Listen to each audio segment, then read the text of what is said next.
I'm creative. In fact, a little bit too creative. And it's stopping me from reaching success. A self-limiting belief that gets a lot of people from making those achievements they want to make. Let's talk about it. Roll it.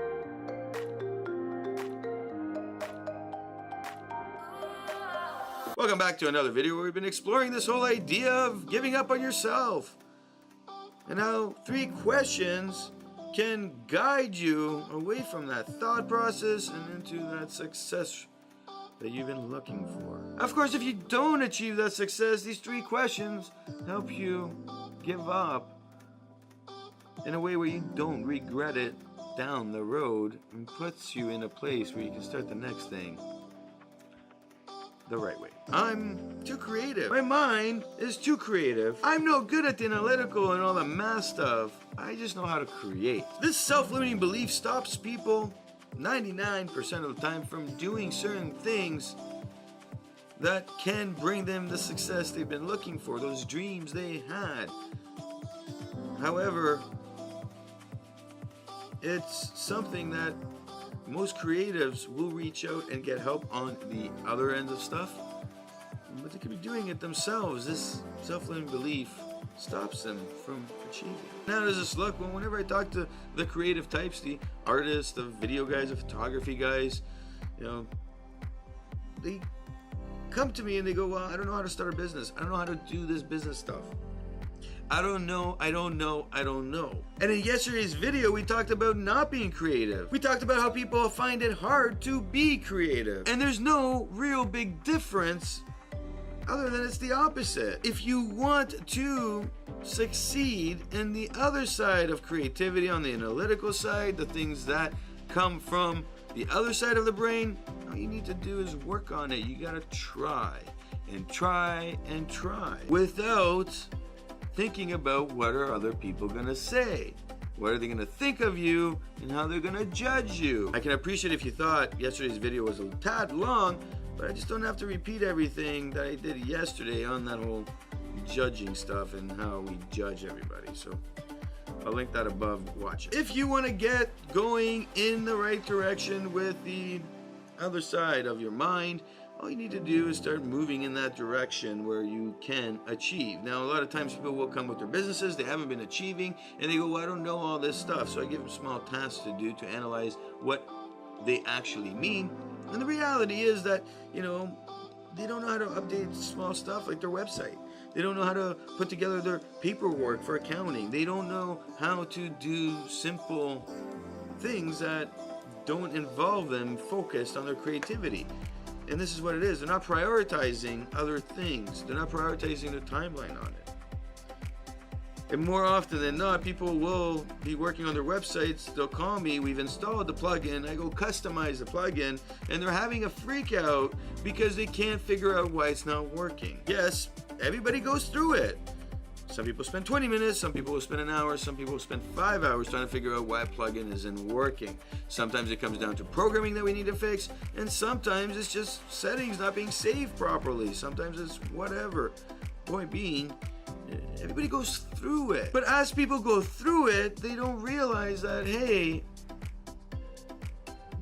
this self-limiting belief is causing the issues.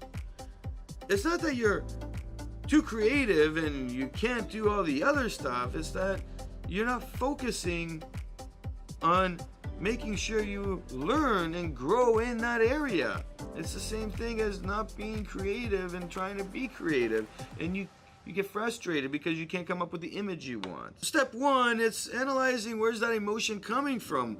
Is it just now that something's happening, or is this over time? And as we analyze these emotions, we gotta really put them into perspective of fear. What is stopping us from taking the time, slowing it down, and learning a little bit more on how to do certain things more efficiently, more effectively? It's really asking, you know, maybe I'm not that good in math, but can I come up with a template with somebody so I can just plug and play so that I can do what I need to do more efficiently? When I teach an entrepreneurship class, I give people the Google Sheets with the information they need to plug and play so they can learn what they're trying to learn first before going into the analytical side and figuring out what they need to change with their equations so it can be more specific to what they're trying to do. There's a reason I do that, because most people who are taking an entrepreneurship course, well, they don't know that much about the math. They have an idea that they want to achieve, and they're thinking about the creativity side behind of getting that product or that service moving. They're not thinking about the math behind everything so that they can make their business more efficient. Does that mean they're not the analytical type and they're more of the creative type and thus they're going to fail about it? No.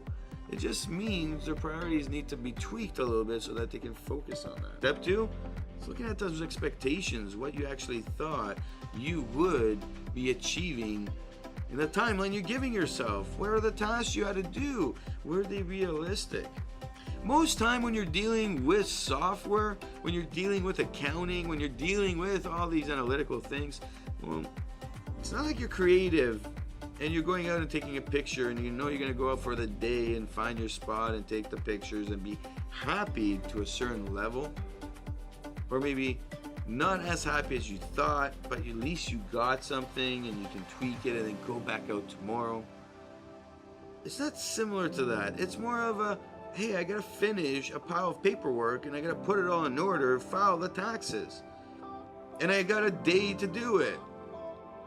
I know my timeline will be such and such, so I gotta plan things out, and maybe my planning needs to be tweaked because one day is not enough.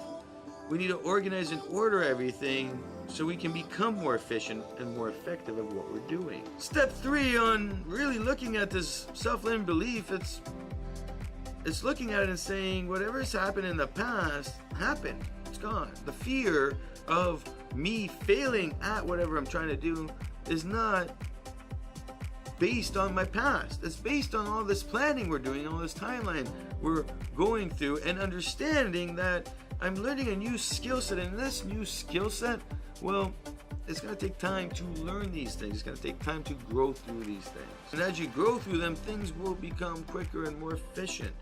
They will start to happen at a quicker pace no matter what, because repetition is something that will grow you in whatever you're trying to achieve, such that you automate it, especially if it's something like accounting, if it's like installing plugins and working on a website. Do you want my proof on this? I'll give you my proof, and then you can follow these steps. I was working with this creative type who had this self-limiting belief about being too creative, to the point they never did anything else. And as we started working on their analytic side of things, on the businesses and this and that, and they kept saying this to me, and I kept saying to them, hey, this, that, and they couldn't figure out why my mind was on both sides and they could only be on one. And they actually had creative this mindset that there's something wrong with them, because they're looking at me and they're going, why can you be creative with the camera and then also do all this other stuff? Why can't I? And this person does a great job with their video and their camera work. And what ended up occurring was, I asked them straight up, are you good with computers? Well, of course I am. I gotta edit my videos. So you're good with software. Am I right on that? Well, I'm good with the software like Premiere Pro and all that stuff. Yeah, I'm amazing with it. I love doing that. But you're not good with the accounting software like Xero and all that, and maybe Microsoft for some of the softwares. And that's affirmative. I'm only good with the stuff I use on a daily basis. He sat there and looked at me, and that was it. That was his eye-opening moment. It's the stuff I use on a daily basis. He became more creative because he was using these tools to become more creative. He was growing his skill set. And he kept growing it, and he didn't realize that software is incredibly hard to use. You not only need to be creative, you need to know the technical sides of everything. It's even harder than any accounting software you would ever think. There's so many things to do with it. At that moment, he started working towards spending at least an hour to 2 hours a night working on that analytical side of things. He was focused on the software stuff, and he was focused on the accounting. He started progressing through that to a point where he became more efficient, where he could do a lot of the stuff, so we wouldn't have to walk him through it anymore. He could show up to his accountant with all his stuff done, and he could just be like, put a stamp on there. He didn't have to pay for all the booking. He didn't have to pay for all the accounting work and this and that. Everything was ordered. Somebody just had to check it, stamp it, submit the taxes. The realization is the focus. Where is it? Where's your priorities? What are you spending your time on, and how much time are you spending on it? Where are you growing? Are you growing in the skill sets you need to have in order to produce? We all are capable of being creative and analytical, both equally and both moving efficiently for what we're trying to achieve in our lives. So take some time and really ask yourself, how does this all relate to you? How does this relate to what you're doing right now? Watch yesterday's video. I guarantee you, you will see how this is both the same. Whether you're creative or you're not creative, or you're analytical and super numbery, or you're not, we all have the capability to achieve in both areas. It's the focus and the priorities. Where are they with you? My name is Nikos Rentas. This is mentorsapproach.com. Hit that like button if you like what you see. Of course, hit the subscribe button to get your daily motivational idea to get you moving in the right direction. Of course, leave your comment below. Leave your story. What's worked, what hasn't?